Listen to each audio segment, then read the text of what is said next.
Couch Rider, Raven Report.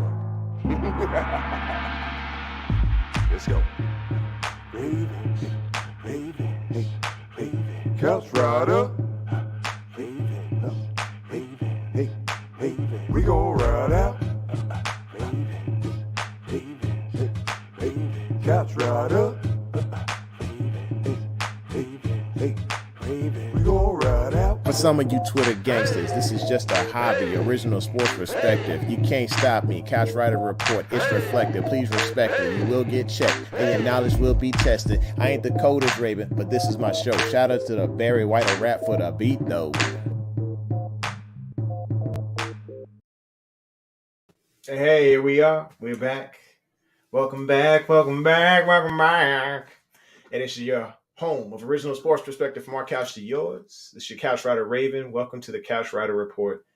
Hey, if you are new here, or if you're just listening in or tuning in and you're not live, and it's your first time, please hit the like button, hit subscribe, and smack that bell so you know when it's going down. It's been an awesome weekend. It's been so much fun. The reason being is because we had a wonderful draft weekend, and I'll be honest with you, I got to spend some one-on-one time with my boy, with my son. You know, that's my only guy. That's my main guy. And it was so great to be able to spend that time with him during the draft and be able to go down there and I was in the middle of Chiefs Kingdom, or Red Kingdom as they've been yelling the whole weekend. But to see those guys high-fiving my son, and they gave me a little crap because I might have been wearing a lot of purple. It was a good time. So I appreciate just that experience. And if you get a chance to go to the NFL draft, it's pretty cool because when you do see a Ravens fan, you light up. And you're just like, it's like a secret y'all just hold. And y'all just look at each other like, yeah, it's a bit of pride. You know, we sit in this sea of red, but then all of a sudden we just know, like, you know, I'm a fan, you're a fan. It's a lot of love there, baby. All right, here we are. Let's see who's in the room, man. We got a lot of people. Y'all was in the room before I even got into the room. It was crazy. Y'all made it way before Kam Ru did, way before I did, so I appreciate y'all. Check it out. Nana is here. She said, it's been a great weekend, starting with the Lamar Jackson extension. Believe that. Yes, indeed. I was very excited to hear about that. Wilbur says, first, I'm in before the show starts. You were actually second, but it's okay. It's okay. You know, numbers, they mean things. Lisa says, hey, Jermaine and Kam Ru, I'm so happy. We have Andrew Voorhees from USC, and he'll be a beast with these new baby Ravens. We'll be a beast with the new baby Ravens. I'm with you. We'll talk about each one of those, and we'll get your thoughts on it as well. I know that one of you predicted a late round pick, and we'll talk about that soon as well. All right. And then, Delicious says, what's up, Couch Rider? Lisa's here as well. So what's happening, y'all? What's up, Delicious? Lisa says, hey, now LJ isn't going anywhere, my friend. That's what I'm talking about. Jose's here. Jose didn't get the $100 million per year extension, but you know what? It's pretty daggone good. You know, I'll take 52, I think 52.5 maybe. I don't know. Jose says, we winning the Super Bowl. LJ MVP, OBJ comeback player of the year. Oh, it's an offensive rookie of the year. LJ 8 Super Bowl MVP. Okay, I see it. Yeah, this is love today. This is a lot of love. I mean, wow. Said PQ put Simpson going to kill it with Uncle Ro. Okay, I see it. Frankie B was good. He says it would be interesting to see if Averett comes back. We're getting into that. So I caught a lot of smoke today. All right, I think we got to get to our motivational moment. And we'll do that just here. And as soon as I read Adit's, what's happening around Adit? He says, thank goodness Vegas didn't end up with Hendon, the Raiders starting QB. The last name of the hooker would have been so unfortunate with the last name alone. The Raider had a hooker. I can see what you did there. And it was brilliant. I loved it. So awesome. All right. Here we go. Well, shout out to you, because I think we sitting at we might have lost a subscriber or whatever. I think we're at 1187. One of these days, we're going to hit 1200, and it's going to be magnificent. But until then, it's still going to be great with y'all. So I am excited just to have you all here. Yeah. That was a pretty funny comment. Yeah, I see what you did there, D. Pretty funny. All right, motivational moments. I just want to keep it simple, want to keep it sweet. And I was short on time because somebody, my daughter, she lost her glasses for the third time, and we're kind of fed up. So I do a little dumpster diving or whatever. Good thing you guys don't have 4D abilities here. Y'all probably be able to smell me. But we found the glasses. All is well. There were no beatings. Uh, Maybe not yet. I'm not sure what Tany's doing, but you know what? That's on her. That's between her and Kira. I'm gonna let them hash that out. Anywho, let's talk about our motivational moment. Let's talk about success. Success is to wake up each morning and consciously decide that today will be the best day of your life, and that comes from Ken Porot. So you got to look at it like, you ever played Nintendo? You remember I'm talking about the old school Nintendo. Like, was it, I want to say it was 8-bit. I don't know if it was 8-bit or 16, but you had to push the cartridge down over and over again sometimes in order to get the stick. You had to blow the cartridge. And sometimes you be sitting there playing the game and you get so frustrated and you're like, I'm gonna hit this reset button. Well, sometimes you need to hit that reset button when you wake up. Imagine yourself blowing the cartridge, pushing the cartridge in, tapping it, and then hitting that reset, when things ain't going right, in order to get your mind right so you can be better for the next day. So just know that some days ain't going to turn out right, but just try to treat this next one like it's going to be the best day of your life. Do all you can to strive to own that day as if it is the last day of your life. And I guarantee you're going to live it differently. That is your motivational moment for today. Has anybody seen Kam Ru? We're sitting here looking around. I just don't see him anywhere, whatever. Yeah, good times. All right, so y'all probably wondering, like, what is going on? Why is he wearing this chain? Well, my son and I, like I said, went down to the draft, had a good time, got a nice little V on the chain right there. All right, pay the bills was good. He said, what? With the picture of AA, did I miss something? All right, we're here. We might as well jump into it. So I'll go ahead and put that picture up there to kind of let you know what happened today. So I put a post on Twitter last night, and it got 118,000 views. Just completely took off. And the reason it took off is because I put a question with it. And here is the post right here, Pay the Bills. Let me take you off screen for a second and take this motivational thing off screen, see what else pops up on here. All right. It says it's time to call AA back. They had 11 pass defenses, 3 interceptions. Things didn't go well in 2022. And the Raiders, they don't know him like we do. That was all I posted. And if you look down below, I got 514 likes. 62 people are retweeting this thing. And let me see here. That's a lot of comments. There was a lot of smoke. A ton of smoke that I caught because of these comments here. A lot of people said, heck no. There were some that could see the logic behind what I was doing. And then people were putting gifts out there, and what you could see, people retweeting it, it caught a lot of traction.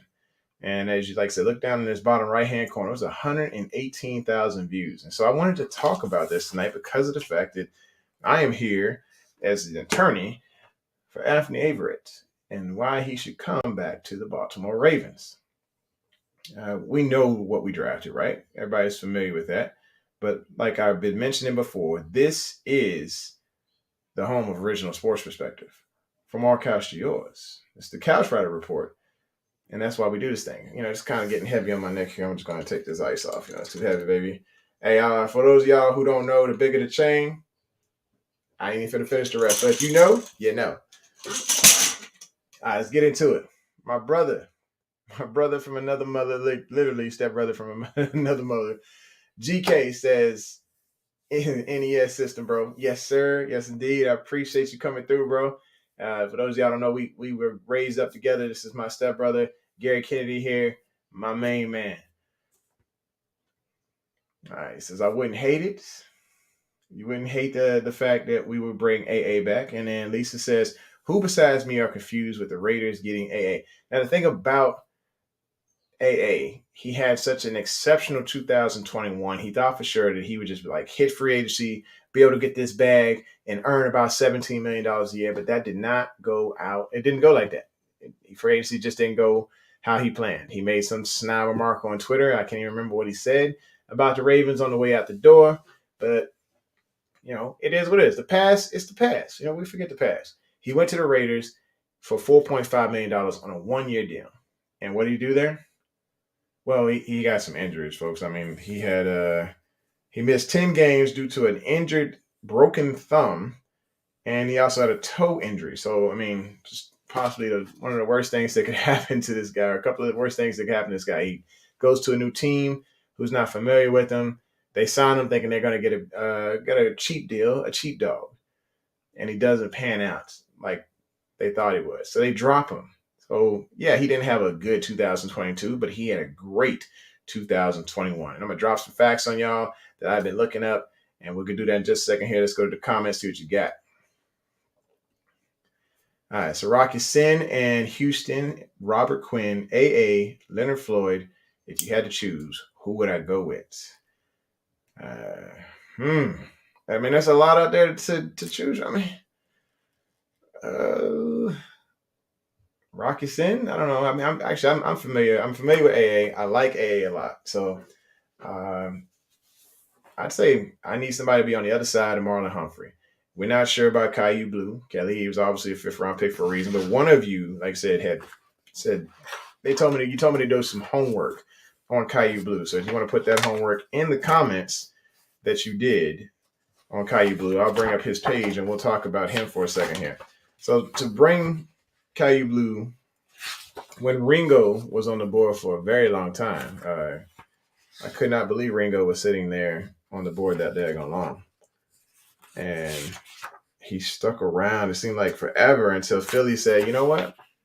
We could use it. We don't have another Georgia guy here. Or did we pick up another one? Do we have enough? Let's collect them all. Did we trade for everybody that we could trade for from the University of Georgia? Okay. So we got another one over here, and then we're gonna Ringo here. Ringo, yeah, come on down. Anyway, Caillou Blue from Stanford, 6'1", 186 pounds. Oh, okay. Ringo has bad hips, according to Frankie B.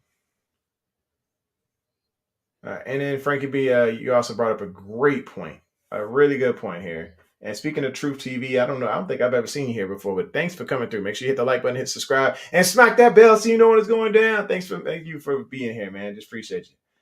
All right, back to Frankie B's comment. This is what I was getting at right here. So we had the draft, right? We didn't get exactly what we wanted. It's not a lot of great cornerback options in the free agency this time of year. We have one out there that's familiar with this organization. And I think that when all the injuries happened, this guy stepped up for the Baltimore Ravens. It's the truth. I'll get into Caillou in just a second here. But he said Philly has a Georgia fest. Yes, they did. Yes, they did. All right, folks, the search is over. We can take the warrants and put them away. I think we have found Kam Ru, and he has already got his food. Ladies and gentlemen, the legend, actor, artist, martial artist, he does it all. Rapper, you name it. Ladies and gentlemen, the Barry White of rap. Kam Ru. You got warrants out, brother? We wanted to get you here, man. I came in at the right time. I heard warrants. I was like, all right, we got yo, we done, son. We done. We done with the show for the day. I gotta take care of my boy. Make sure he's good. What kind of warrants you got? I love the hat, man. Oh yeah. I gotta. You know, it's after the draft. I gotta make sure. I got a few of them things. That boy fresh. Got So fresh, so clean. my couch rider repping. Yes, sir. I love it. Absolutely love it, man. I have my sweater on, but it's too hot in here, so I had to pull that off. Whatever, rock with the very nice basic Raven stuff, whatever.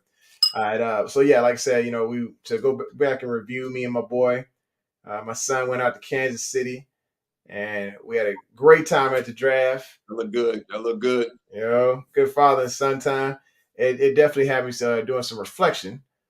Because of the fact that, I had a friend of mine, Dame Dollar, was in an expensive hotel or something. He had a nice setup to where he was doing his draft analysis with his buddies. I'm out just having fun in the ring with my boy, watching these picks go down. He's cheering and everybody's yelling Red Kingdom and all this craziness. But it made me think about it like, while we think about the grass may be greener on the other side, like I really enjoyed that time with Cameron, and Dame was enjoying that time too. But I know Dame, he's a family man, so I imagine him being a little envious of us as well for us spending that father-son time together. So that's pretty cool.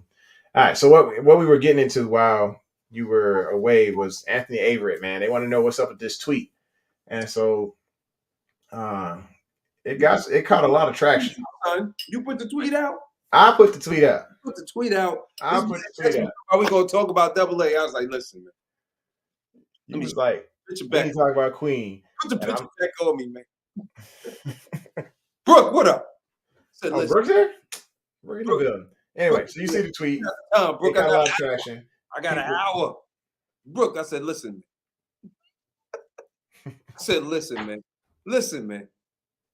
I said, we got to worry about PQ. We ain't going to talk about Double A. I got love for him, but listen, man. Listen, man. We ain't going to resign. I don't need real talk. No, I'm real talk. I would love for him to come back, but I'd rather have Juice Man, yo. I ain't going to lie to you. Yeah, I mean, don't get me wrong. Like, when it comes to signing veterans back, MP Juice Man has a fuller package, but pause. He just ain't got the legs, man. The legs aren't there anymore.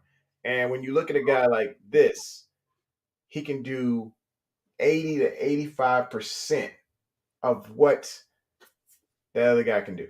MP Juice Man can do. I'm gonna respectfully disagree with you on the legs not there. You got to remember, Joker's. It takes a good year for you to get yourself together after ACL injury. So, regardless of how great they are as far as like the aggression of it right now, scientifically, you can heal faster, yes, but for your body to command what it needs to, any ligament damage is going to take you a good year. I don't care what it is. I don't care if it's ACL, PCL, Achilles. I think Tyus Bowers is going to be way better than what he was this year because of when he got injured. That's why look at how fast Justice Hill was moving once he got back. He had a full year to really heal. You know what I'm saying? Yeah, I can see that. And on top of that, forget about his legs. That man's brain, bro. He knows he's and I've heard Marlon say this so many times. He's the reason why I'm able to do a lot of the things that I'm able to do, because what he's taught me on the field and what he's taught me like off the field as far as like studying. So I'm not saying Double A hasn't learned anything from Juice Man, but I'd rather him be there. And the reason why I'm saying I'd rather him be there for one reason. One, his mind, like I'm saying, and number two, the youngins behind him. Arma Davis, Pepe. I'm expecting both of them to be able to step up this year. On top of that, I think that Caillou Blue is a steal. I think we low key. I think we stole the draft because stole the draft. I mean, there were some teams out there who wow. We didn't get no big name. We stole the draft as far as like we didn't have a lot of needs. We didn't have a lot of pieces leave. Philly had a lot of pieces leave. They had the lead linebacker leave. I know Dean got back. Jacoby Dean is now starting, but you had other pieces leave. Fletcher Cox and Coleman are both up there in age. You had one more. You got one more year with what's my man? I can't think of his name right now. Why are you thinking about him? Go ahead and do this. Oh, and you got Quinn that's not going to be there. So you had to. I like who they drafted. I'm talking about as far as like us filling the holes that we had to fill. The only hole we really didn't fill is the fact that DN wise, Travis could play DN and outside linebacker, but that's more depth as an outside linebacker. So if anything, that's what we're gonna that's what we need to add depth as far as the defensive line, because we're gonna lose two of them next year, if not one. If just VK don't resign. Urban it's rare that Urban stays healthy a full year. I'm surprised he stayed healthy last year. So you need somebody else that's going to play that 5. I know everybody's saying Travis Jones. That's not what I don't want. Travis Jones. I know he can play there, but I would never want Travis Jones so far outside the guard where he can be more effective in the middle. Yeah, so they said that was it. Tavius Robinson. They say he could play up and down the whole thing. At least that's what they said during the draft. Right. I'm hoping that he's not playing outside linebacker. I'm hoping that he is the one that's going to learn behind Urban to be put in that spot. But right now, I think he's being listed as a linebacker. Mm-hmm. I think if you put 10, he can easily put on 10, 15 pounds of muscle and be the same size as J.J. Watt was. Okay. 70. He's 6'6", 270. All right. So I'm here. Like I said, man, we representing AA over here. This is the People's Court. Bum, bum, bum, bum. All right. So like I said, AA, man, he had a bad 2022 that was plagued by injuries or like that. But this 2021, this dude went hot. And the reason is because he got the reps in. He was the most targeted corner in the NFL in 2021. The most targeted. So that's a lot of reps that, there's a lot of players that get mental reps in. He's getting the physical reps in. He was matching multiple route combinations from wide receivers. Look, this guy came through, and I'm telling you right now, if you had to go and get a Yelp review from Tyreek Hill, from Higgins, and from Courtland Sutton right now about AA, they would sit here and be pissed off and be writing the heck out of that daggone Yelp review about AA because he gave them fits. He intercepts Courtland Sutton in the end zone. He gave Tyreek one heck of a night on primetime TV, was killing it. And then he gives Higgins a fit multiple games that season. This guy stepped in when nobody else was there. They didn't have no other corners on this roster. Marlowe's hurt, Peters out. Everything that could possibly go wrong with this team went wrong, and AA was there locking players down. Like I said, he can do 80 to 85% of Marcus Peters can do. He's faster. He can high point balls with the best of them. This dude, let me see here. He's got a decent closing speed. I mean, you can see him when he's not second guessing himself. Those instincts are there. He is a shoot. As soon as he sees it, this guy shoots. Doesn't second guess himself. Even he said, all right, pre-snap, he's thinking about these things, about leverage, alignment, cut splits, tight splits, and where the wide receiver is lined up. He's just like, hey, he's thinking about all these things. This dude is really processing and moving around the field. If he simply goes with his instinct, he could be dangerous. He's got smooth athleticism. Does he need to be more physical at the line? Yes, he's got that shadowing technique like Kerry Williams did back in the day. But, that's after that 5 yards, within that 5 yards. After that 5 yards, this guy's shadowing technique is key. Like, he doesn't bite in those double moves. Look, he's not afraid to tackle. He's not afraid to tackle. Every time you see somebody that's about 3 or 4 yards away from him, he closes that distance quickly, and that man wraps up and he makes the tackle. So I really like AA. And I think when it comes to competition, the spirit of competition going into camp, give this guy a shot. Give him, say, a $2 million contract or something like that. Let him come into camp and let him prove himself against these younger corners. If they got it, then they got it. They can beat him out and send him to the streets or whatever like that. But I doubt, Seymour? Seymour is one of the guys we got sitting here on our roster right now. Let him go in and take Seymour's spot because every year, what do we see? Burnt toast Seymour all over the daggone field. Everybody gets a highlight on Seymour all last offseason. I mean, people try to give him props and say, oh, he was doing great, this, that. He was getting roasted. Every time you seen a James Prochet highlight, a Devin Duvernay highlight, any of the backups, it was always on Seymour. Why not bring AA in there and bump up the competition? Iron sharpens iron. I'll rest my case. You done or you finished? I got more. Go ahead, bro. You done or you finished, sir? Look, sir. Okay. I'm done for now. We rest. Okay. Rest. Defense rest. Okay. All right. Let me explain this right now. This is about guns and butter, baby. Guns and butter. Yeah. Guns and butter, Wilbur. Guns and butter. Delicious guns and butter. You dig? Listen, I'm not saying he's not good. He ain't from Jersey City, bro. He from South Jersey, Jose. Chill out. Listen, nah, he's good. I'm not saying he's not good, but we need somebody that we need somebody that can play across from Marlon. That's going to be good enough to hold somebody on the outside.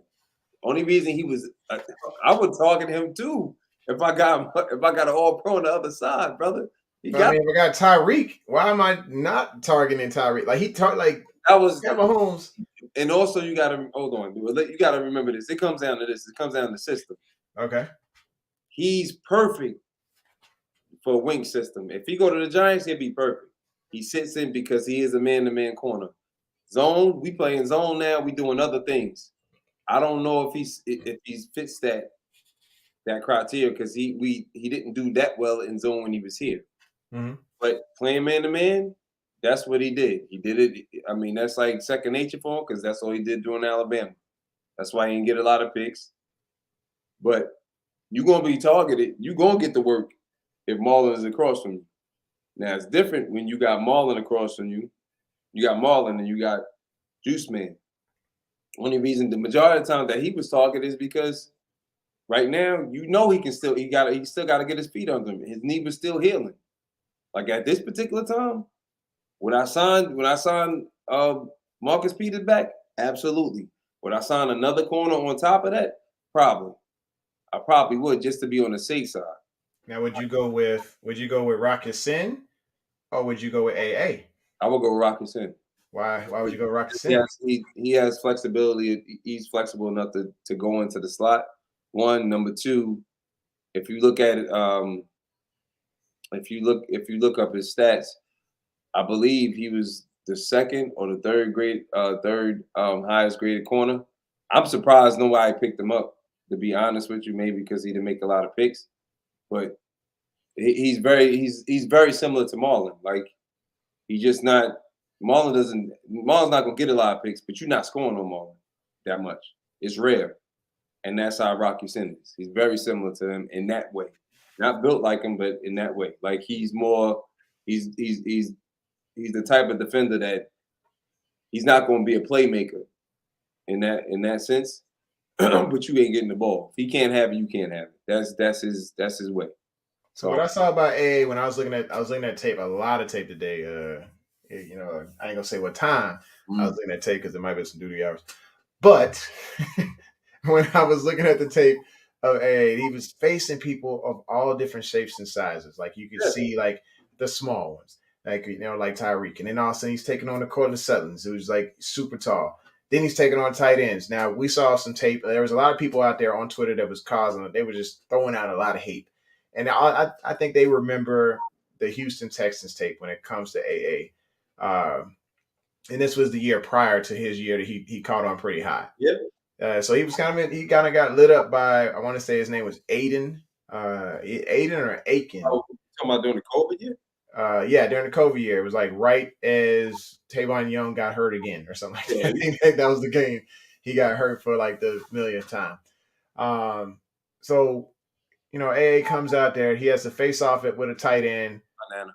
And it was just kind of frustrating because, you watching, this is where everybody was like, hey, this guy's, absolute terrible at the time. But it took a year for him to catch on. At the last 5 games of that year, 2020, you can see the last 5 games that AA started to really catch on and he really started to shine. I was like, dude, you got to get this guy his flowers because he is able to step up just like Peters, just like Marlo would, to be able to lock down one side of the field. And he was doing it very well. He's doing exactly what he was expected of him when he first came out. I mean, yeah, and of course there's the Kansas City game where there was a miscommunication or whatever the previous year. Like he had some games where it was just like, dude, this guy's absolutely, man, that was a big time screw up. But you can start that type of speed on the back end. Those things I don't take against. Like if you screw up, you screw up. It's going to happen. Yeah. I don't take anything against it. All I'm saying is that they both were him and Rocky Sin were both at the Raiders. How you doing now? Him and Rocky Sin were both at the Raiders. So you understand what I'm saying? Like they both. I'm assuming they were the starting corners. Yeah. And, it wasn't.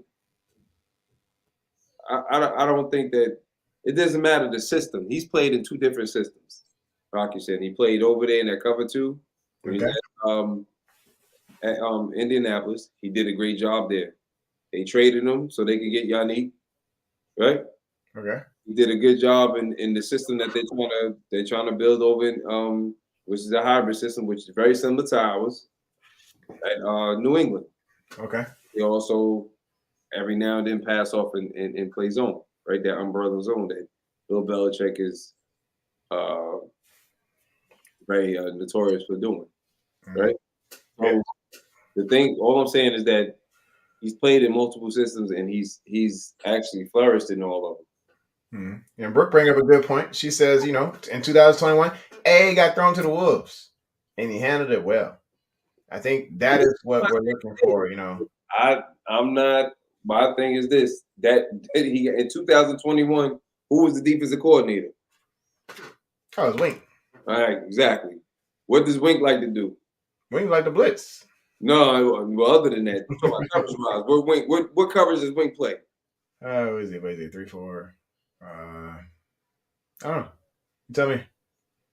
Oh yeah, he's zero blitz. Sorry, yeah, man coverage, yeah. So He playing anything else? But he expects so much out of his corners when he does that.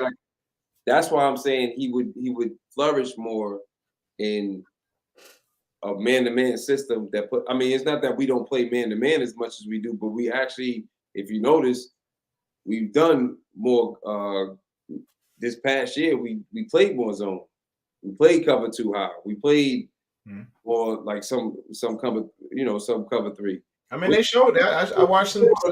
He was able to do the handoffs. Huh? He was able to do the exchanges very well as far as being able to jump. Like I said, that was the instinctive piece, and I think this was there was actually some Houston, Texas tape.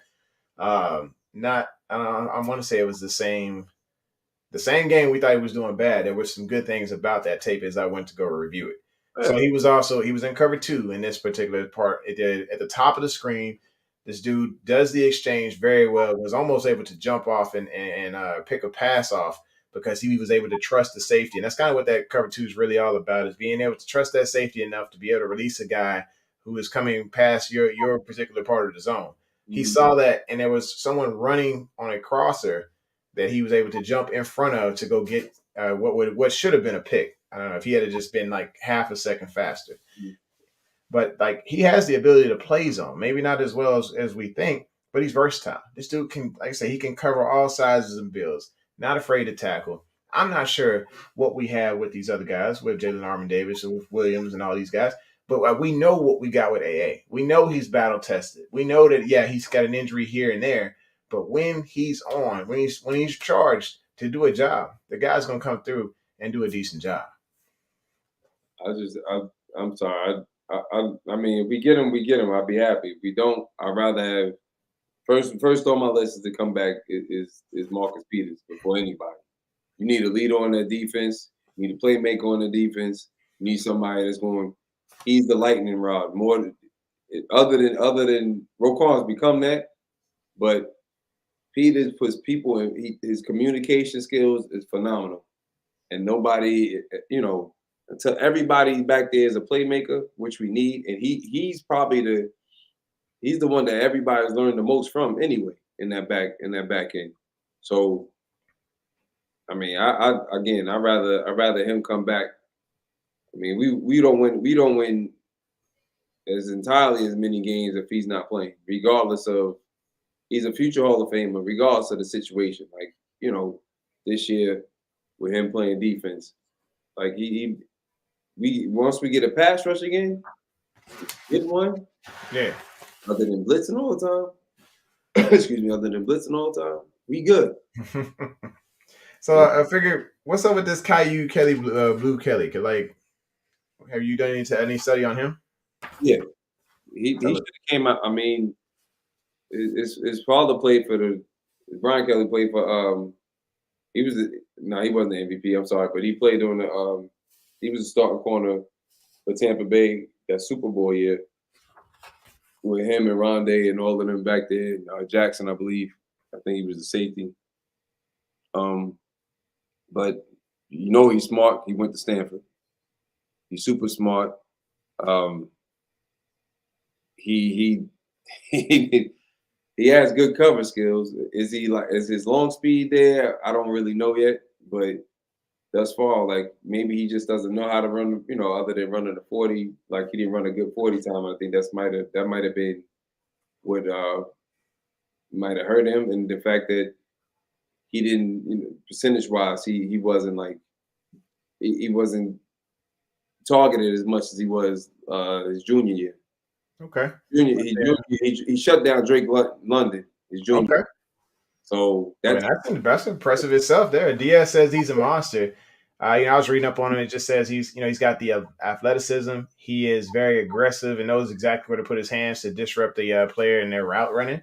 They say he needs to eat a little bit at 186, but there are some players that are at 205 that might be considered a little bit slow. So if he's at 186, hopefully he's still flying. But they said very athletic, very good shadowing, mirroring technique. So I'm on board. He's happy in 186. It's just I think he even said that. I think he's like at 191, whatever. It's not even that. You can have the weight. You got to get some muscle. Like he's just not stout. You know what I mean? He's not a stout dude, but he's very smart. He's very instinctive. He knows defense. He knows, his football IQ is high. Put it that way. I think most of the players that we drafted this year, they have a high IQ, a high football IQ. Not saying the guys in the past haven't, but the fact that like if Blue came out last year, he would have been like a second rounder. Yeah, I'm looking on here. It says that he has some issues with, he's got like the Marlon Humphrey itis as far as the punching thing. They said he wants to go for more of the punch than actually wrapping up on a tackle. And they said he's not following the play routes, like as far as he has the vision is off a little bit. At least that's what I'm reading here. But he is a good run supporter, run supporting corner. So that's from. Is that from today or when is that from? No, that was this one I'm reading down here. No, I'm saying what the book. You reading the book? Yeah, I'm reading a book.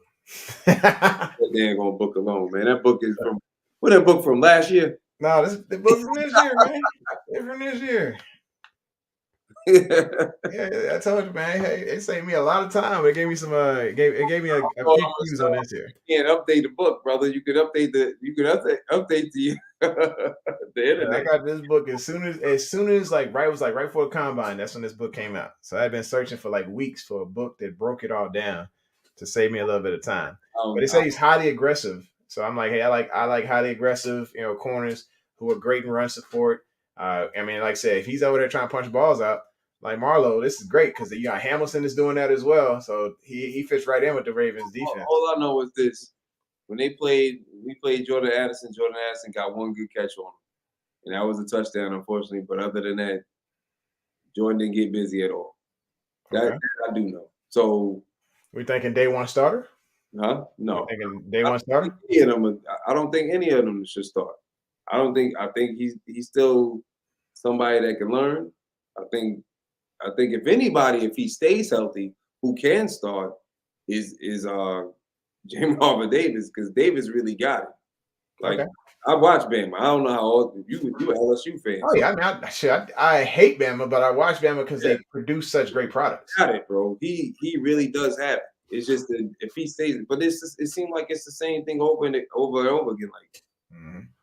Like not over and over again, but like when he first got to Alabama, it was the same issue, and then he got the first year in the. This is the most disrespectful comment of your life.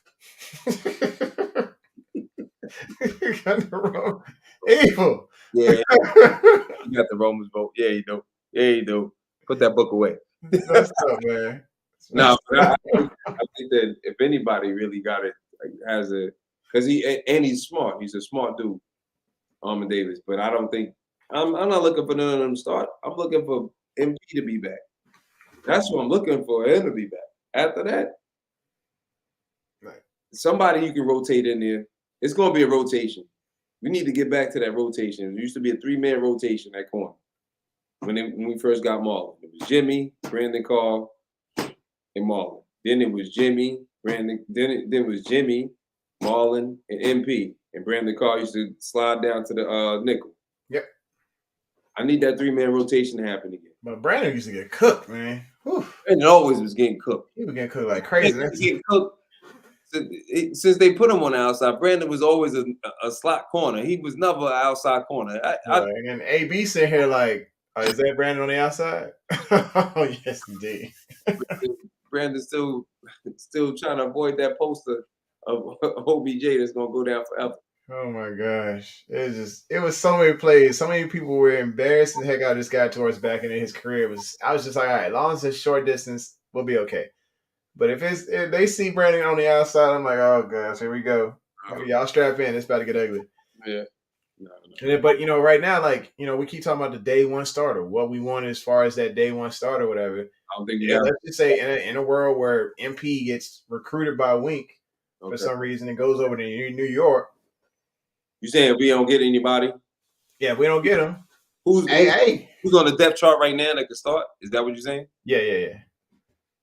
If we don't get anybody that's on the depth chart that can start right now, in my opinion, who should start or who should start? Who could win the starting job? To me, would be Armour Davis.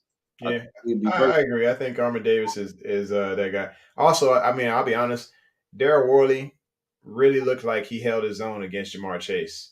And I mean that's that experienced wily vet, but he really looked like he could hold his own against Jamar. Jamar was like actually struggling against him, and when he did succeed, of course he celebrated. But it was like, wow, Worley's really holding it down with this guy. He was hitting him like he was. He called him a linebacker. That's how Chase don't like nobody getting physical with him. That's why when we played them that Sunday night, Marcus, he set the tone. He smacked him right in the face. Chase don't want nobody to get physical with him, bro. He's not that type, but he's a elusive runner. You don't see Chase trying to run nobody over. That's not really his game. Chase don't like nobody getting physical, so he didn't really want that type of smoke. You know what I'm saying? So he's Delicious is agreeing with you, saying I completely agree. A lot of people sleep on Armour Davis. I ain't sleeping on him. I'm just saying, like, all right, look, this is somebody else they could bring in to help out with that. And honestly, until Jalen Armour Davis and them showing the reps, bring AA into camp and let him compete with Armour Davis. Let them iron sharpen iron each other until we can figure out, like, who is that dude? Who's gonna be that starter for the Ravens on the other side of Marlowe? And this could make him a lot better by giving him that competition. Because right now his only competition is Seymour and Denzel and Caillou Blue, but we don't know exactly what Caillou Blue is going to be for the Ravens against these guys that are coming in. Because right now they all the way up to the fifth guy or the fourth guy to the fifth guy for the Ravens are dogs that are going to be embarrassing them all through camp. They got to bring it. They're gonna need that work. They finally gonna get some work on some receivers. They're gonna get that work. Absolutely. Marlon, they gonna all get that work. He need it. They gonna all need that type of work. They gonna all need it. So, Man. So we got a question up top here from Lisa. She says, who is your favorite pick in the draft and why? Go ahead, bro. Well, I mean, mine it's easy. It's easy. Other than Zay. You already know. Other than Zay. Lisa, you should have said first round draft pick. Look, go someplace else, man. Love. You got love, bro. Hands down. Y'all seen the reaction. Go watch it on Instagram. The boy was jumping, hip hop and going crazy. Get somebody love, man. It was crazy. So, anywho, other than Zay, it's a tie. I'll be honest, because the Caillou Blue, I was like, okay, looking at the size of this corner and his shadowing ability, the technique is there. He's a developmental corner, but at the same time, like, all right, I wonder what the ceiling is. I'm looking to see, like, all right, the Ravens saw something to where they let Ringo slide and they picked this guy up. And like I said, once I heard his name, I remember that on a previous show that one of you had mentioned Caillou Blue Kelly. Do the homework on this guy is amazing. And I was like, okay. So I was kind of excited about that one. But the Trenton Simpson one, I was like, okay, well, that's the end of Pat Queen. So I was kind of excited about that one as well because I'm like, look at the possibilities. You gotta What pick if one, we can man. all agree? You picking everybody. You can't pick all of them. Pick one. Well, no, I'm just going with the two. One. I'm going with the two. Caillou Blue and Trent Simpson. Of course, Zay, Zay was hands down. Zay was killing it. I loved it. But Trent Simpson, I was excited about it. The way he moved, the way he tackles in open space. He was just flying around like a torpedo. It reminded me, honestly, of Pat Queen, but a guy who can actually tackle in open space. We know that Pat Queen misses open field tackles against running backs. We saw it against the Jacksonville game. We saw it on a lot of different tape. We saw it against the Lions. We saw plenty of tape to where Pat Queen in open space, it's just scary as all get out. We cannot seem to get this guy to wrap up on the tackles. He just missed them altogether. But this Trenton dude, oh yeah, I'm a fan. What you got, man? I was gonna pick Trent. I'm still picking Trent, man. You trying to take all the glory? Yeah, I mean, I just wanted the two. The two. I'm picking one, Lisa. And Trent. And I think he's the steal of the draft. I'll tell you why. He was the number one. The best two linebackers went in the third round. That was him and Sanders from Arkansas. Right? The difference between I'm not trying to take anything from Jack Campbell. A Facebook user who wants to know what you are eating. We don't know who this Facebook user is, but protein pasta. Protein pasta with turkey, with ground turkey. All right. Thank you, Facebook user. Hey, come over to the channel, subscribe, and smack the bell, folks. Subscribe. Yep, slap the bell, slap the busy. Protein pasta. And also make sure y'all hitting that like button. And also, if you want to find a way to subscribe or not subscribe, but to support the channel, we selling t-shirts, hats, sports bras, water bottles, stickers, you name it. It's all on the Spring site. So just know that we'll have that link in there, and y'all can support that way, support the channel that way as well. So support the channel, man. Support the channel. And buy my music. And buy his music, yes. I have all links in the bottom. Absolutely. It'll be in the description for sure. All right, so we got Brooke says, I'm excited about Keaton Mitchell. Hold on, brother. Let me talk about Trent. I'm just going, you and Brooke, boy, y'all like tag teaming me all the time. What? You're gonna jump in front of me. Let me finish my thoughts. Okay, I apologize. I will sip my soul. Nah, seriously. The reason why I like Trent is because I think he was the best linebacker coming out. Like I said, between him and Alexander, the best two linebackers actually got picked in the third round. And the reason being is because people don't know where to place them. Right? So remember that book I was telling you about? Mm-hmm. Right there. What did it say right there? Number one. Okay, I got faith in that book a little bit. Look, I said the book don't lie, man. The book don't lie. And this is the reason why I said I was shout out to Coach on all 22. I think in my opinion he's better than PQ. I hope PQ stays and they can have all three of them, but he's better than PQ. One, because he can. Shut up, Mike. Shut up, Michael. Reason being is because he came in. PQ only played at least 2 years in LSU on playing defense. He didn't play defense until then. He got recruited to LSU as a running back. Okay. Simpson came in. He played linebacker in high school and safety. He came in there in the Clemson, and he was playing safety his freshman year. So, one, he can cover. Two, he's good at like you said, tackling an open field. And as he bulked up, they had him on the weak side. They had him playing. If you see any of his and I watch Clemson a lot. If you see any of his film, he out there covering the slot sometime or the tight end. But I think he's better outside the box in that way. Mm-hmm. On top of that, man, some people just got it, bro. And I think he's one of those guys that just got it. Like he got that it factor. I don't know. Like I said, I see I saw a Pat Queen comparison, but ultimately, like that's the floor. That's the floor for him. Yeah, I see Fred Warner. You know what I'm saying? I see Fred yeah, Warner type ceiling. got that type of. No, I'm gonna agree with you that he has that type of that type of energy. Imagine, all right, the fact that he can play, he can actually play that Joker spot that Chuck was playing. If PQ was staying, he can actually he can beat a big nickel. Yeah. You running a 4-4 at 230. But this guy, they could just go ahead and man him up on tight ends. That would be pretty cool to see. Is him manned up on tight ends on certain plays, on certain blitz packages, and just let him run, let him do his thing. We only have and think about it. We really only got one linebacker that can do that. That can actually man up on a tight end, and that's Tyus. He's the only one that's athletic enough to do it. That's Yeah, gonna. Tyus' zone coverage is elite. I just love watching him in zone.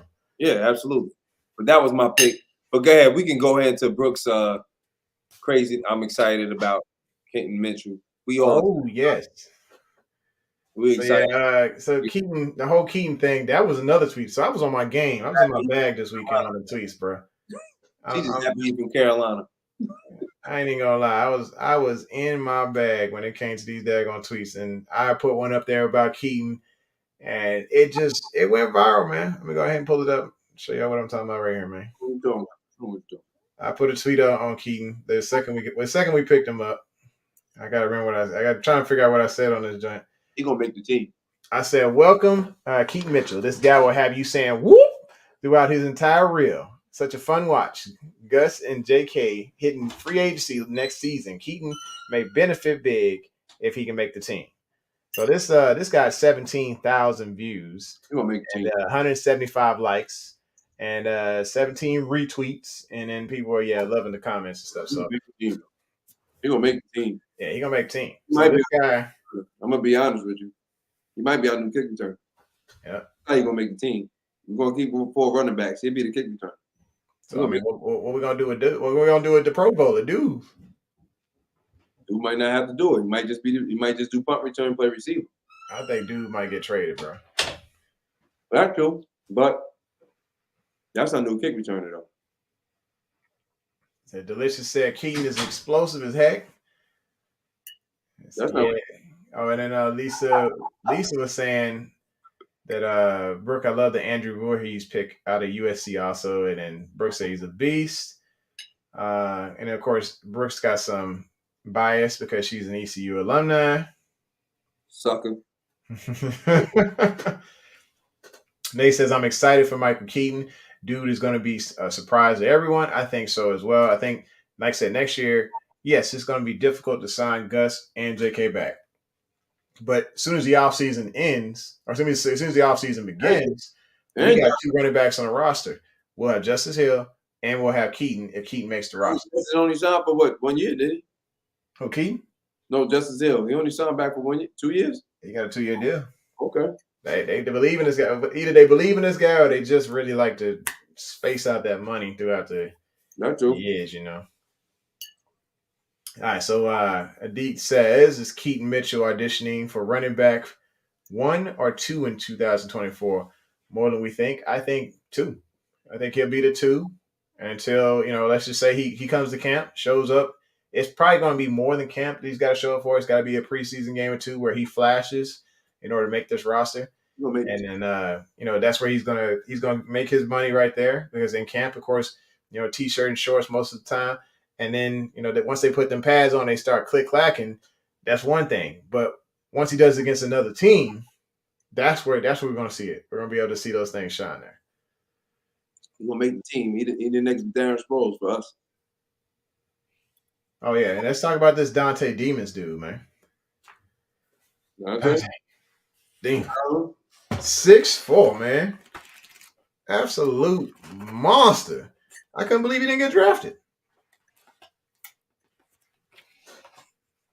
Sounds tough that he didn't. I mean, I'm glad he came to us, but he got an opportunity to make the team. That really make the team. There's him, there's Keaton, and it's my man from Southern that can play defense end. He can be an edge setter, but he's violent. He's good at running. He can hit a stop and a run. He didn't have a lot of sacks coming out of Southern, but he wasn't running against him. And he's a I mean, he had a heck of a time at the HBCU Hall of Fame game. So what's his name? Cameron. What's his last name? Boy, forgot his name. Defensive end. Wait, looking that up. So yeah, Dante, man, like I said, this dude is 6'3", 6'4", 217 pounds. This is a 5-year player in college, but he's a 3-year starter. If it wasn't for the ACL tear in 2021, we're looking at a guy who could have been one of the top 10 wide receivers to come off the board. He's just got that ability to be able to find that letter. You could see him bullying people all down the field. It was nice to see. I mean, I guess the comparison, you could go ahead and say he was like Johnston, but with better hands, in my opinion. Like, he had that highlight catch ability. He didn't do, the catching with the body as much. You can see him using his hands on his catches, and what he does after the catch, the yak was pretty nice as well. So, you just see, he's stiff arming cats, making his way. I liked what he brought to the table. I think Baltimore's got a steal right here, and I just can't wait for camp to start. I mean, I know we're going to be sitting here watching water polo pretty soon here, and maybe even some baseball after the finals is over and stuff. For the NBA or whatever, we're gonna be a little bored. I can't wait for camp to start so we can get excited about these picks and see what they can do here. Name is Cameron Peterson. Sorry, Cameron Peterson. Cameron Peterson. He's one of the players out of the HBCU that a lot of people were like, I can't believe he didn't get drafted, along with Miller from Jackson State, the linebacker. Where'd he go? Did he come to us? Who, Jackson Miller? Peters. Or Peters, was it Peterson? Cameron, whatever? Yeah, Cameron Peterson is the defensive end. Oh, okay. 280. 280. Yep. Yeah, 3.5 sacks last year. But he's I think he's gonna be a sneaky one like Michael Pierce was, because going forward he's a problem. He's a problem. He's a 5 technique. He's a true 5 technique. He might be a cheaper version than keeping Urban. I'm sure we'll keep Urban, but he needs to be there. Well, Big Reg is here. Big Reg, what up? What's good, man? Hey, how you feel? How you feel about that first round pick, my boy? I know you the whole time since the beginning of the offseason, you was like, hey man, any of y'all got them wide receivers, man? I'm just saying. Mm-hmm. And we got one, man. We got a wide receiver. We got a dog. I'm excited. I hope you are as well. So this next offseason, we don't need to be talking about how we need to get a wide receiver. Right? Next we'll be talking about it next season. And he'll probably still be talking about wide receivers. That's just we still be talking about it again if we ain't got nobody. Well, I mean, yes, I guess we should. Well, the thing is, if Odell Beckham doesn't sign for the extended for another year or something like that, that's 11. That's 11 point. What they say? 11.5 million. They're gonna get hit with if he don't sign on 11.4. Well, it's 4 void years built into that thing, so it's just basically. I think it's 2. That's it. They put him on 4-year void, man. They got to sign him. They ain't no ifs, ands, and buts about it. If he survived, they got to sign him. Yeah, it's just like a really bad credit card that you got to pay off for 4 years for a 1-year deal. Let's see. Jose says, yo, can we get our second series of Hard Knocks? It would be dope to see Lamar practice with the wide receiver. Yes, it would. Because I can tell you right now, who's going to be the star of Hard Knocks, and it's going to be Rashad Bateman, because he's going to bring the drama. This man is going to be passionate. He's going to be training hard, and he's going to be talking a lot of trash because he needs to make himself known as that dude. We don't qualify. Sorry. We will not be on Hard Knocks. Why not? Because you can't make the playoffs and be on Hard Knocks. Sorry. Oh, well, that sucks. You don't qualify. I'm glad. Thank you. Be back.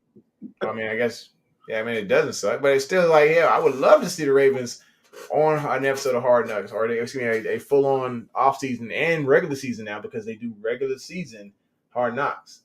So that's entertainment itself, to see the passion behind the players in the locker room, seeing the passion during the week, what the buildup is, what's their tape study regimens, all this stuff. We see little TV shows like Ballers and stuff like that kind of give us a little peek behind the curtain.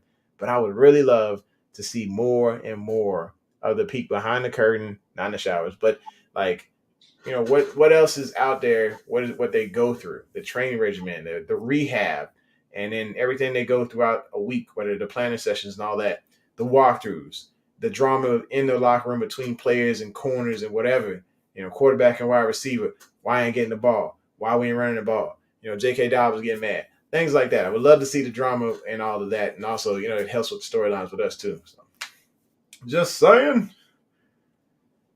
All right. So, Living Big Red says, I had to have my wide receiver pick. That's what I'm saying. We was on the clock. You and I were both like this, like, give us what we need, baby. Give us what we need. We got Zay. That's not who you wanted, Reg. You want Zay. You wanted Anderson, son.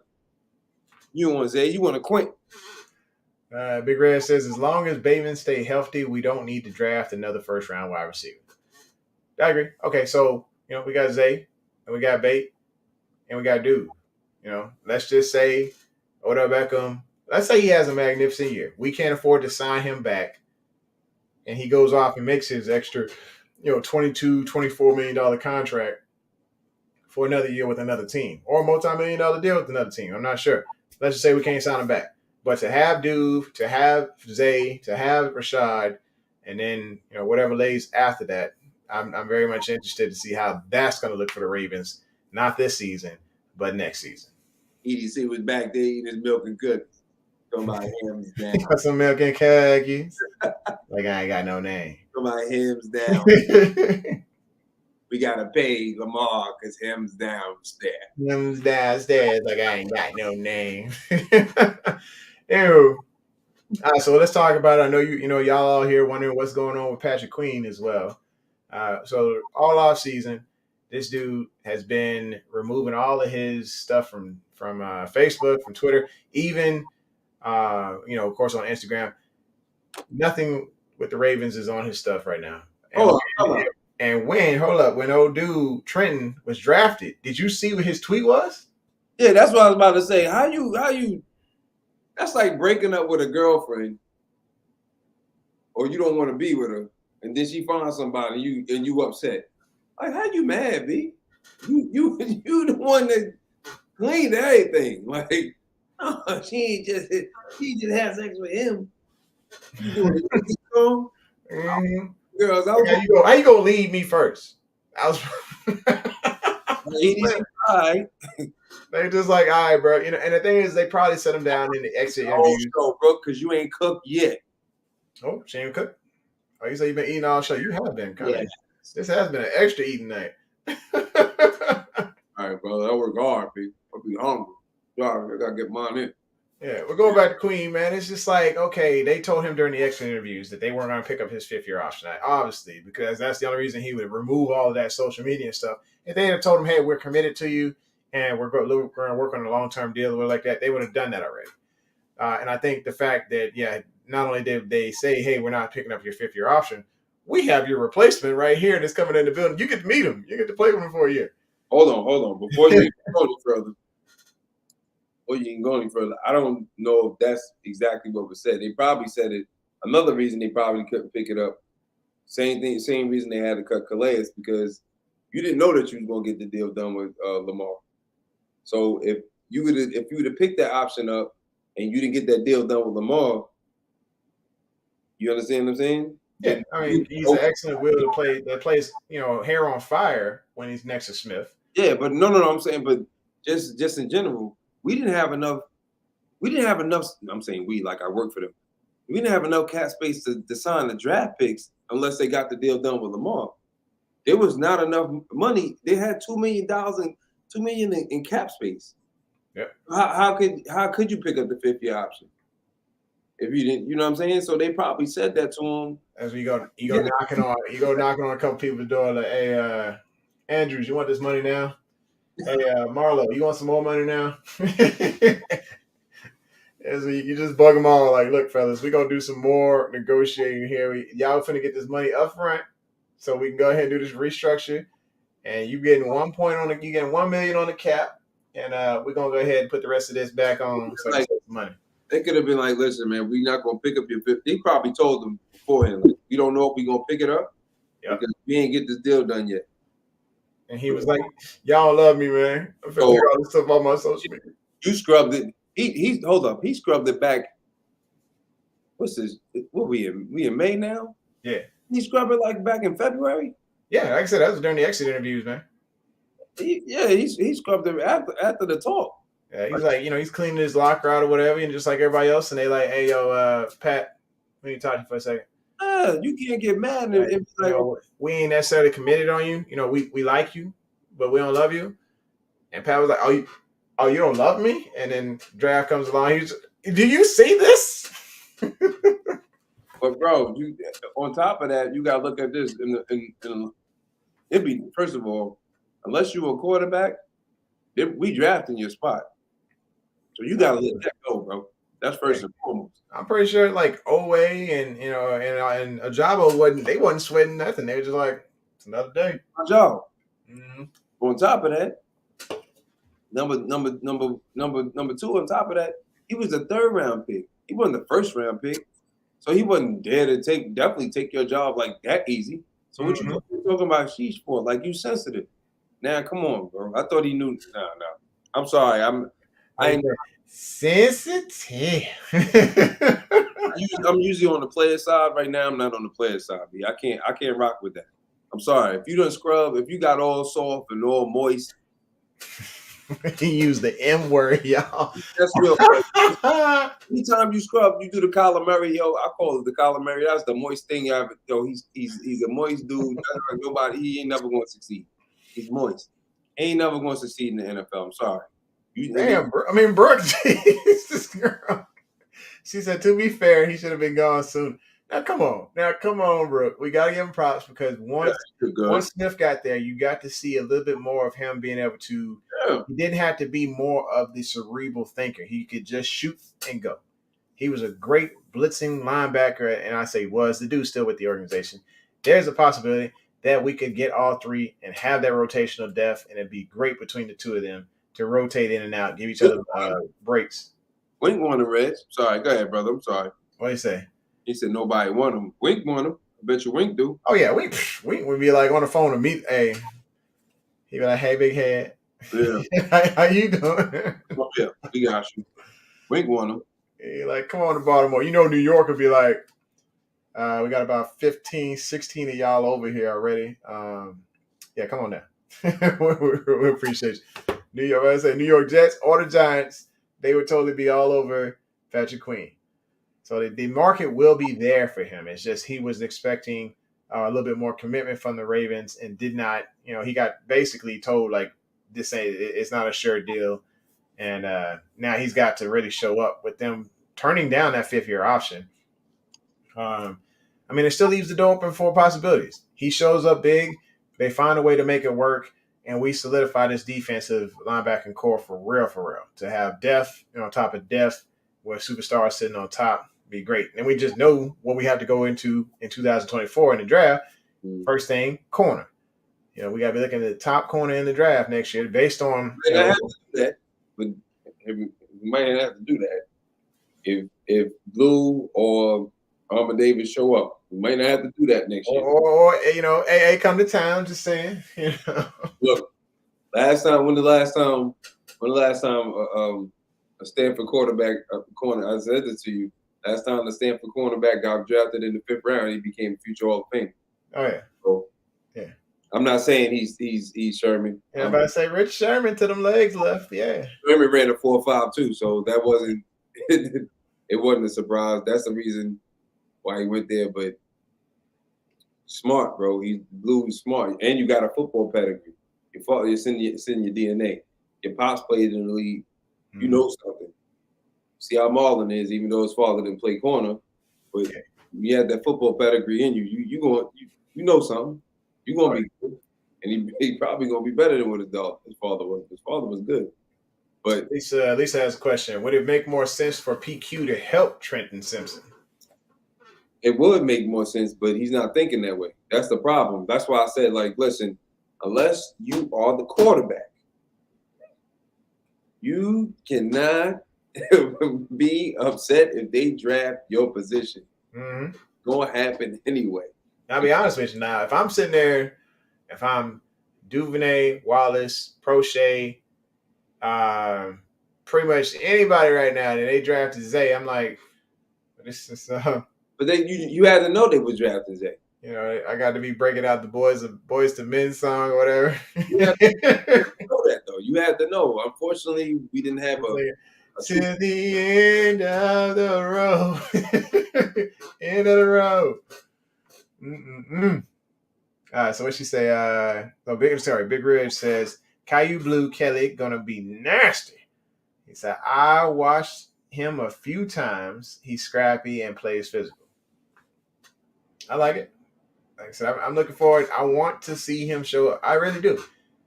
I was like, hey, you know what? We got AA out there who went for $4.5 million with the Raiders. He might go for the low to come back to town and get a chance to like really prove that he deserves that big time contract from another team. Come in here and show out. But I think, like I said, just coming to compete. Either way, whoever they bring back, I'm sure they're gonna bring in a veteran corner, especially now that they got some flexibility in cap space. We just need that rotation to happen again. We need that 3-man rotation. Mm-hmm. That's going to help out a lot. And then it's like, what's the money going to look like for Peters? You know, he's used to making $15 million a year. He understands that $15 million a year. He got no more. He understands the business. He's going to be good. Yeah, that's what I'm saying. I'm like if Peters, he would have signed earlier if he did, right? No, he understands the business. He want to be here. He said we got. I read his interview. He's like, you know, I want to be here. We're going to figure something out. We'll figure it out. You know, they don't, you know, unless they just don't want me completely. Other than that, we'll figure something out. I'm not looking to go no place else. So that's coming from him. And I'm sure if everything was already complete with Lamar beforehand, we would have known. But MP going to be back. Reg has said something in reference to PQ being horrible in wing system. I think he was better last year, bro, in wing system when he moved to the weak side, because even at that time, him being on the weak side and just being able to react, even Mike Tomlin said he was the best linebacker in the division at that time. And he did come on. But he's a weak side linebacker. It's just the fact that he had, of course, we all know he had, I don't think they went in this blindly and be like, you know, oh, we just want to trade you. Or we not going to pick up your 5th-year option because we don't think you're good enough. I don't think it was about that. I think it was all about cap space. It's the same thing with Washington with Chase Young. Like somebody said, I had mentioned Chase Young. You also mentioned it to Engrave on his channel, and somebody chimed in and said like he's had too many injuries, but I don't know any other injury other than the ACL. So somebody need to let me know something. But I know they need a linebacker. They need a weak side linebacker. So they lost I believe his name is Holcomb to the Steelers. Trade, I would. This is just me. Trade for Chase Young. It's just the cap space. That's what it's all about right about now. They didn't pick up his 5th-year option because it's $17.5 million. If you trade him and pick up the option, that's one thing. But if you trade him and negotiate something for 2 years, that's going to equal up to that 50. You know, that's going to equal up to that or a little bit more because he's coming off the injury. It might be better. We need somebody that can provide into that edge that like Calais did. He's a true defensive end in a 3-4, and he's the perfect type of defensive end in a 4-3. I'm talking about Chase Young. That would be a steal, B. If you trade him and then you trade off a 5th-round pick. I don't know about y'all, but I'll take Chase over Patrick Queen. Okay, now we're talking. I'm just saying, like, look, that year that he was healthy, his rookie year, when he was a Pro Bowler, they had the #1 defense. Yeah, you know what kind of frustrated me is he talked all this stuff saying he wanted Brady so bad the year Brady won. I was like, dude, I knew for sure he's just gonna eat Brady's lunch, and no, he didn't. His line was good, man. I mean, you can't knock him. That line was straight. Brady was clean. I was like, Can't knock him for that though. Can't knock him for that. Yeah. But I mean, I would do this. That's just my opinion. If I would be like, okay, what y'all want for Chase? If we trade y'all PQ, I know y'all need a linebacker. Y'all just drafted 2 defensive ends, and you got somebody you gotta pay Sweat this year because they picked up Sweat's they picked up Sweat's 5th-year option, but they didn't pick up his. So you gotta pay Sweat this year at his 5th year. So what y'all want for him? Because they got all the groceries, as Coach Sip the Tally like to say. They got all the groceries on that defense, especially on that front four. All of them are paid. Allen's paid, Payne is paid, Sweat about to get paid. You ain't gonna be able to pay both of those defense ends. You need somebody. You need to break in between someplace. So, What's the difference? It wouldn't hurt us. And then you could slide them right in there where Calais was at the DN spot, and have Travis Jones do what he does best, and that's either play defensive tackle or nose tackle. I don't like Travis being all the way on that end. I think Broderick Washington is actually going to be the starting defense end in our base defense because he can play the 5, the nose, and the 3 technique.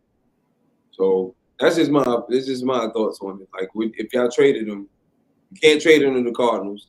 They don't need another linebacker. They got 2 first-round draft picks at linebacker. They don't need it. So where are we going to trade him? Who else would take him other than Wink?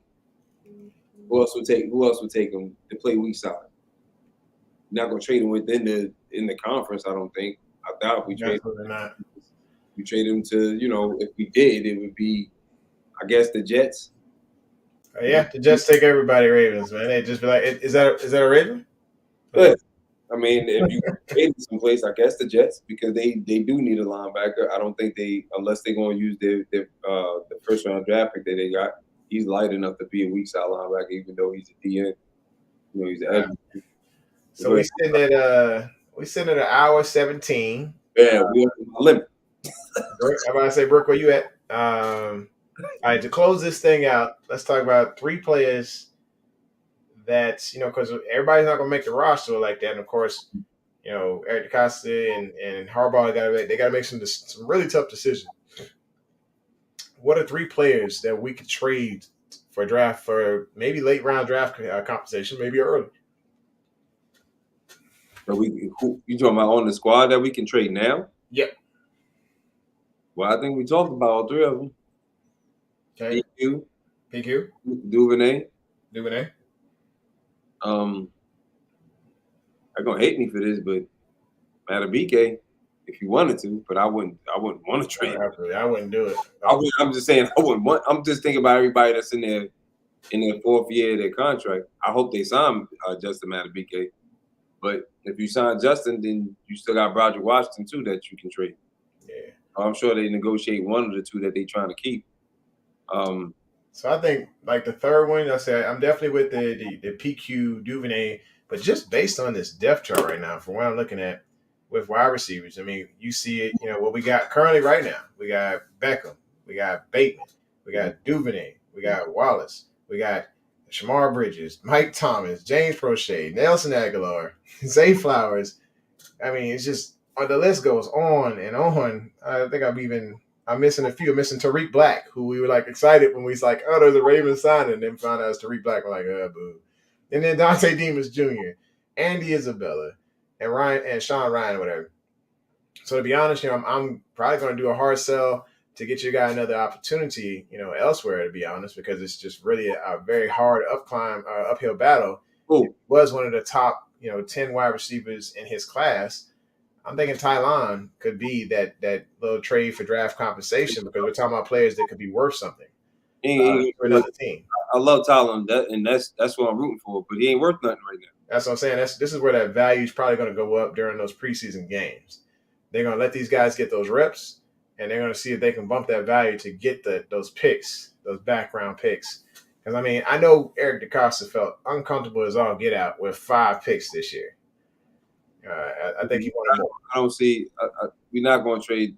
Red said Malik, PQ, Gus Edwards not going to trade. Malik, I like the Malik trade. I can see that. Maybe Malik but you're not going to trade Gus or Tyler Huntley when you just re-signed him and Gus. Oh no, they're definitely not Tyler. I think Tyler is like there as he restructured his deal, so you're not going to trade him either. Yeah, he's a definite insurance policy with Gus.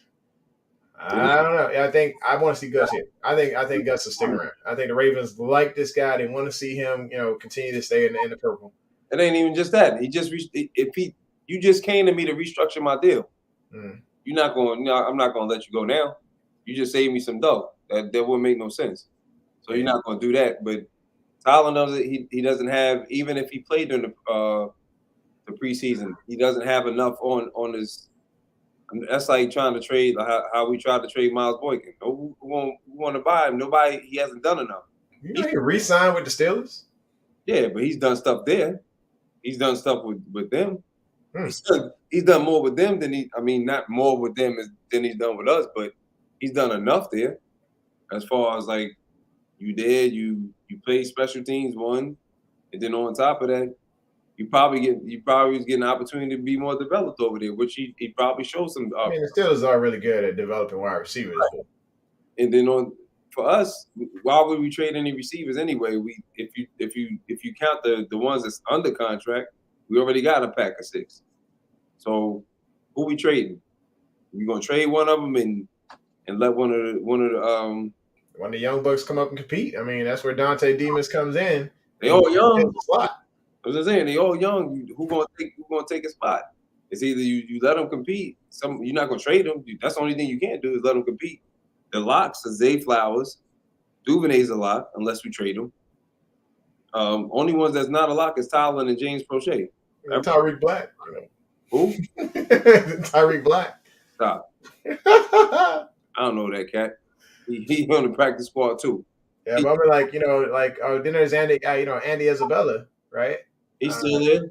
Yeah, I'm like, this is where those ones, versus him hitting the free agency, or I guess the free agency, I guess after all the cuts are made, the Ravens could trade him off for like a 5th or a 6th, something like that later on. Not when you got cut. Ain't nobody trading. You keep thinking somebody gonna want something after the preseason. It's unless you just fresh off of being drafted, nobody gonna trade for you.